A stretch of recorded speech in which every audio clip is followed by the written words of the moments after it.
الحمد لله وكفى والصلاة والسلام على عباده الذين اصطفى خصوصا على سيد الرسل وخاتم الأنبياء وعلى آله وأصحابه الأتقياء. أما بعد فأعوذ بالله من الشيطان الرجيم. بسم الله الرحمن الرحيم. إن الله لا يغفر أن يشرك به ويغفر ما دون ذلك لمن يشاء ومن يشرك بالله فقد افترى إثما عظيما. صدق اللہ العلی العظیم. معزز و محترم سامعین و سامعات، گزشتہ درس میں ہم نے پڑھا تھا کہ اللہ رب العزت نے یہود و نصارہ کو ایمان کی دعوت دی تھی، اسلام کی دعوت دی تھی کہ اسلام لے آؤ، ایمان لے آؤ، نہیں تو تمہاری سزا یہ ہے کہ ہم تمہارے چہروں کو مسخ کر دیں، مٹا ڈالیں، تمہارے چہروں کو بالکل صاف کر دیں، جو نقش و نگار ہیں وہ مٹا دیں۔ آج کے درس میں اللہ رب العزت نے یہود و نصارہ کو ایمان کی دعوت دی اور ان کو یہ بھی بتایا کہ جو تم شرک کر رہے ہو اس کی جو معافی ہے، اس کی جو مغفرت ہے، وہ تب ہوگی جب تم سچی معافی مانگ لو گے، اللہ کے دربار میں سچی توبہ کر لو گے، تو پھر ہی تمہاری مغفرت ہوگی، ورنہ شرک ایسا بڑا گناہ ہے، ایسا کبیرہ گناہ ہے جس کی مغفرت معافی نہیں ہے۔ ہاں، جو نیچے گناہ ہیں اللہ تعالیٰ وہ معاف کر دیتا ہے اگر کوئی مسلمان ہو، لیکن ایمان ضروری ہے، شرک سے توبہ ضروری ہے۔ تو اللہ فرماتے ہیں ان اللہ لا یغفر، بے شک اللہ تعالیٰ نہیں معاف کرتا، نہیں بخشتا، ان یشرک بہ، کہ اس کے ساتھ کسی کو شریک ٹھہرایا جائے، مخلوق میں سے کسی کو اس کا شریک ٹھہرایا جائے، ویغفر ما دون ذلک لمن یشاء، اور وہ معاف کر دیتا ہے اس کے علاوہ جو گناہ ہوتے ہیں، جو شرک کے علاوہ چھوٹے گناہ ہیں، اللہ تعالیٰ وہ معاف کر دیتا ہے، لمن یشاء، جس کے لیے جو وہ چاہتا ہے، اللہ تعالیٰ جو چاہے گا معاف کر دے گا، لیکن شرک سے توبہ ضروری ہے، دل میں ایمان ضروری ہے۔ شرک کی تعریف کیا ہے؟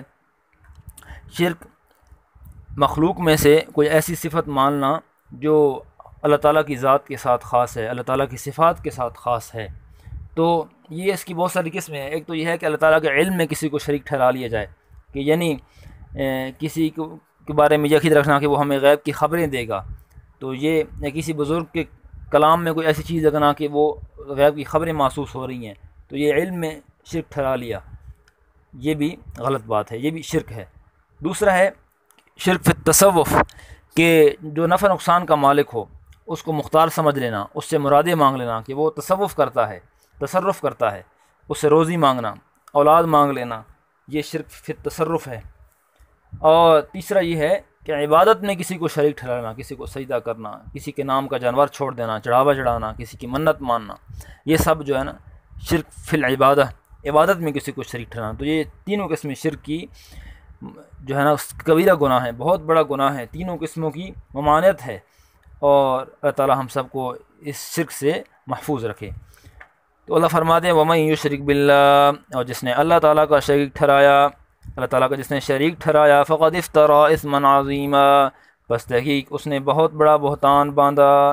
حقیقی بات ہے کہ جو اللہ تعالیٰ کسی کو شریک ٹھہرا رہا ہے، اللہ پر بہتان باندھ رہا ہے، اللہ تعالیٰ پر بہت بڑا اثما عظیما، بہت بڑا بہتان باندھ رہا ہے۔ الم تر الی الذین یزکون انفسہم، کیا تو نے نہیں دیکھا ان لوگوں کو جو اپنی پاکی بیان کرتے ہیں؟ یہ یہود ہیں، نصارہ ہیں، جو اپنی پاکی بیان کرتے ہیں، اپنے آپ کو پاکیزہ کہتے ہیں کہ ہم بڑے پاک لوگ ہیں، ہم بڑے صاف لوگ ہیں، ہم جنتی لوگ ہیں۔ اللہ فرماتے ہیں بل اللہ یزکی من یشاء، بلکہ اللہ تعالیٰ ہی پاک کرتا ہے جس کو چاہتا ہے، اللہ تعالیٰ ہی جس کو چاہتا ہے اس کو پاکیزہ کرتا ہے۔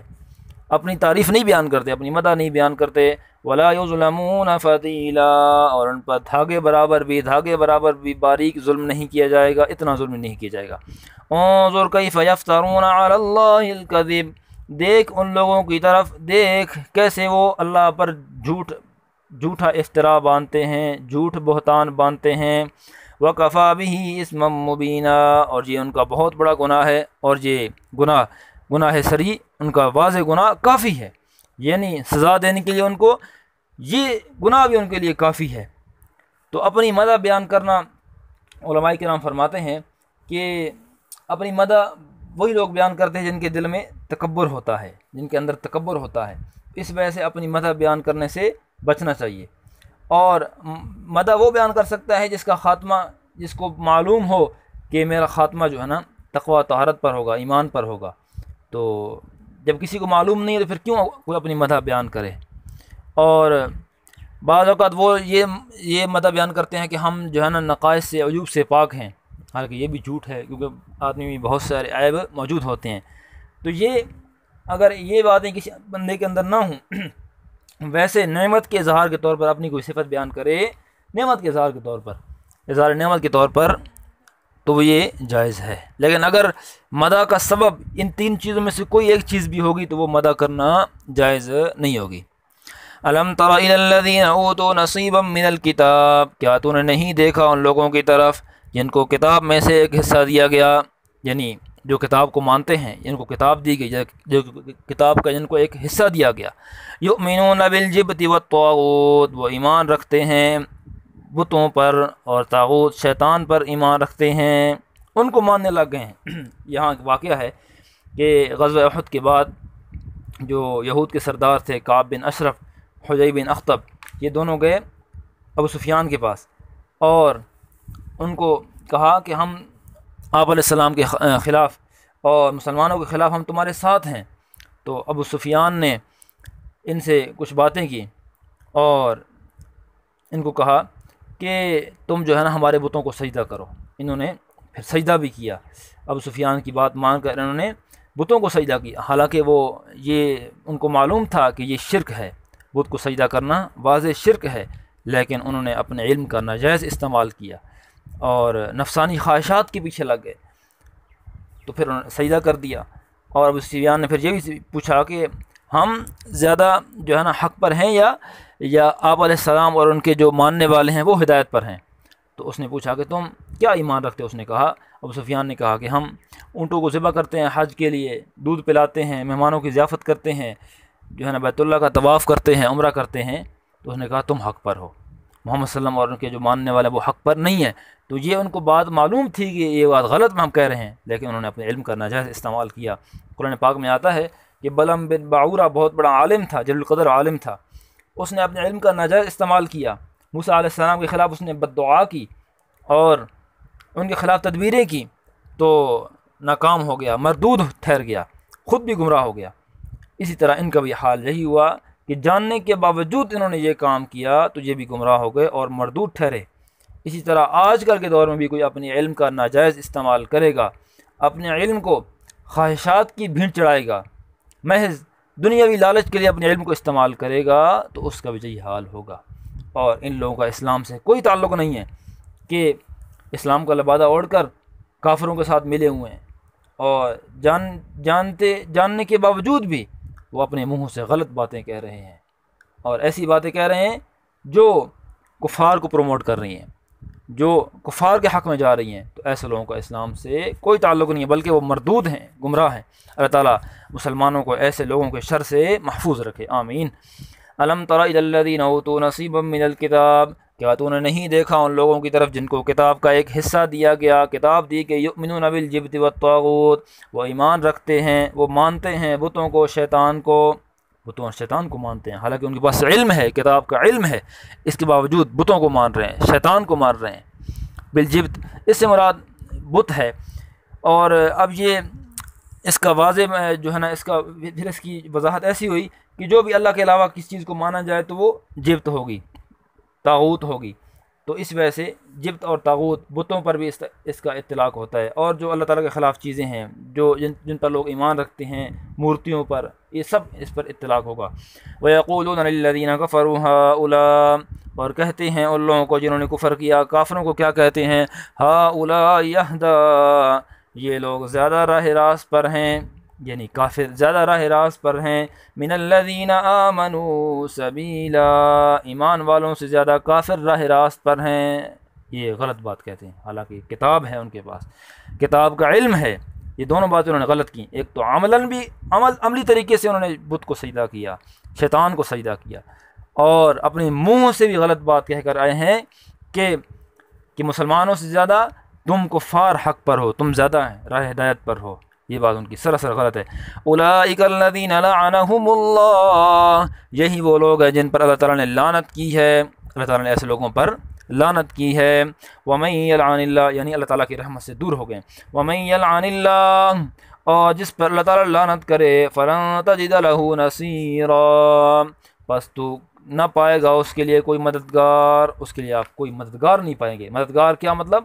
کہ جو عملی میدان میں آ کر ان کے لیے مدد کرے. ایک تو ولیہ ہوتا ہے جو حمایتی ہوتا ہے، نصیرہ مددگار جو عملاً میدان میں آ کر حمایت کرے، ان کے لیے مددگار کوئی نہیں ہوگا قیامت میں.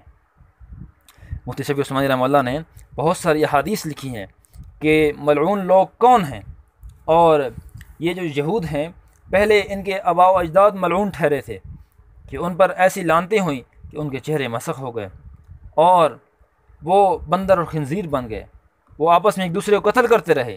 یہ سب جو ہے نا ان پر لعنت کی وجہ سے ہوا، اللہ تعالیٰ کی رحمت کی دوری کی وجہ سے ہوا. ایک حدیث پاک میں آتا ہے کہ جو آدمی قوم لوط والا فعل کرے، قوم لوط والا عمل کرے، کسی مرد سے بدفعلی کرے، تو وہ آدمی ملعون ہے، اس پر لعنت ہے اللہ کی. اور پھر ارشاد فرمایا کہ سارے چور پر بھی لعنت ہے، جو چور چوری کرتا ہے اس پر بھی لعنت ہے. اسی طرح ایک اور حدیث پاک میں آتا ہے کہ سود کھانے والے پر، کھلانے والے پر، اور ان عورتوں پر جو اپنے جسم کو گودنے والی ہوں، یعنی جسم سوئی کے ناکے سے جسم میں خوراک کر کے سرما ڈالتی ہیں تاکہ زینت بنے. آج کل کچھ مرد بھی ہیں جو پکا نام لکھوا دیتے ہیں، یہ سب اس میں آتا ہے. تو یہ ناجائز ہے، اللہ تعالیٰ کی لعنت کا سبب ہے. اور ایسی تصویر والوں پر، تصویر کھینچنے والوں پر اللہ تعالیٰ کی لعنت ہے. شراب پینے والے پر لعنت ہے، پلانے والے پر، اور اس کے بیچنے والے پر، خریدنے والے پر، اس کو نچوڑنے والے پر، اس کے اٹھانے والے پر اور منگوانے والے سب پر اللہ تعالیٰ کی لعنت ہے. اس طرح ایک اور حدیث میں ہے کہ جو اللہ تعالیٰ کی کتاب میں زیادتی کرنے والا، تحریف کرنے والا، اس پر لعنت ہے. اور جو شخص جبر اور قہر سے اقتدار حاصل کرے، ظلم سے اقتدار حاصل کرے، اس پر بھی لعنت ہے. اور اللہ کی تقدیر کو جھٹلانے والے پر اللہ کی لعنت ہے. اللہ کی حرام کردہ چیزوں کو حلال سمجھنے والے پر اللہ کی لعنت ہے. اور میری سنت کو جو چھوڑنے والا ہوگا، وسلم کی سنت کو چھوڑنے والا، اس پر بھی اللہ تعالیٰ کی لعنت ہے. اور آپ نے یہ بھی فرمایا کہ میری اولاد میں سے وہ آدمی جو محرمات کو حلال کرنے والا ہو، اس پر بھی لعنت ہے. چاہے سید ہو لیکن اس کا اگر اعمال ٹھیک نہیں ہے، اگر آپ علیہ السلام کی جو حرام کردہ چیزیں ان کو حلال کر رہا ہے، اس پر بھی لعنت ہے. یہ مشکات شریف میں حدیث موجود ہے. ایک اور حدیث میں ہے، آپ نے فرمایا لعن اللہ الناظر والمنظور الیہ، اللہ تعالیٰ نے دیکھنے والے پر، بد نظری ڈالنے والے پر، کوئی نامحرم پر بری نظر ڈال رہا ہے، اس پر لعنت ہے. اور منظور الیہ یعنی جس کو دیکھا جا رہا ہے، یعنی جس نے اپنے قصد اختیار سے ایسی شکل بنا لی ہے کہ لوگ اس کو دیکھ رہے ہیں، اس پر بھی لعنت ہے.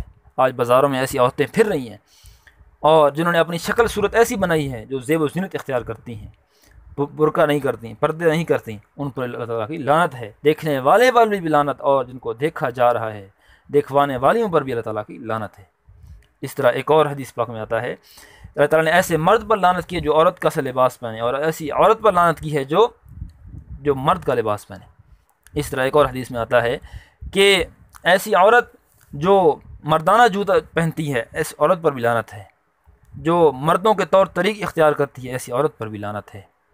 اس طرح ایک اور حدیث میں ہے کہ اللہ تعالیٰ نے ان مردوں پر لعنت کی جو عورتوں کی شکل و صورت بنا کر ہجڑے بنے، اور لعنت کی ان عورتوں پر جو مردانہ شکل و صورت اختیار کریں. یہ سب ان عورتوں پر لعنت ہے. اسی طرح ایک اور حدیث پاک میں آتا ہے کہ جو عورتیں اپنے ابروؤں کے بال باریک کر دیتی ہیں، بال باریک کر دیتی ہیں تاکہ ہم خوبصورت لگیں، ہماری بھویں خوبصورت ہو جائیں، باریک ہو جائیں. آپ دیکھتے ہیں ایسی عورتیں آج کل ہیں، اور ان عورتوں پر اللہ کی لعنت ہے. اور ایسی عورتوں پر بھی لعنت ہے جو خوبصورتی کے لیے، حسن کے لیے دانتوں کے درمیان کشادگی کرتی ہیں، دانتوں کے درمیان خلا پیدا کرتی ہیں، اللہ کی خلقت کو بدلنے والی ہیں. ان سب پر اللہ تعالیٰ نے لعنت فرمائی ہے. اسی طرح ایک اور حدیث پاک میں آتا ہے کہ مومن جو ہے وہ کسی پر لعنت نہیں کرتا، تانا باز نہیں ہوتا، اور نہ ہی وہ بدگو ہوتا ہے، نہ ہی فضول گو ہوتا ہے. مومن ایسے نہیں ہوتا، مومن لعنت سے بچتا ہے. ایک اور حدیث پاک میں آتا ہے کہ لعنت جب کوئی کرتا ہے تو لعنت زمین کی طرف جاتی ہے، آسمان کی طرف جاتی ہے، کوئی اس کو قبول نہیں کرتا. پھر وہ جس پر لعنت کی گئی ہے اس طرف جاتی ہے، اگر وہ مستحق ہو تو اس پر لعنت پڑتی ہے، اگر مستحق نہ ہو تو لعنت کرنے والے پر واپس آ جاتی ہے۔ تو لعنت مسلمان کو چاہیے کہ لعنت نہ کرے۔ عورتیں بہت لعن تان کرتی ہیں، عورتوں کو بھی لعن تان سے بچنا چاہیے، اپنی اولاد پر یا اپنے رشتہ داروں پر جس سے کوئی ٹھیس پہنچے، نقصان پہنچے، اس پر لعنت نہیں کرنی چاہیے۔ اسی طرح کسی معین شخص کو جس کا کفر پر خاتمہ معلوم نہ ہو اس کو بھی لعنت نہیں کر سکتے، اس لیے مفتی شفیع صاحب نے لکھا ہے کہ یزید پر لعنت نہیں کر سکتے، ہاں جس کا خاتمہ جیسے ابو جہل ہے، ابو لہب ہے، ان پر لعنت کر سکتے ہیں۔ اسی طرح کسی کا نام لیے بغیر کہہ سکتے ہیں کہ ظالموں پر اللہ کی لعنت ہو، کافروں پر اللہ کی لعنت ہو، جھوٹوں پر اللہ کی لعنت ہو، اس طرح بھی کہہ سکتے ہیں۔ تو اللہ تعالی ہم سب کو جو ہے نا جو حدیث پاک میں آئی ہیں بری خصلتیں ان سب سے محفوظ رکھے۔ تو آیت کا ترجمہ کہ جو شخص اللہ تعالیٰ جس پر اللہ کی لعنت ہو، جو اللہ کی رحمت سے دور ہو جائے، تو آپ اس کے لیے ہرگز کوئی مددگار، کوئی اس کا حمایتی نہیں پائیں گے۔ وآخر دعوانا ان الحمد للہ رب العالمین۔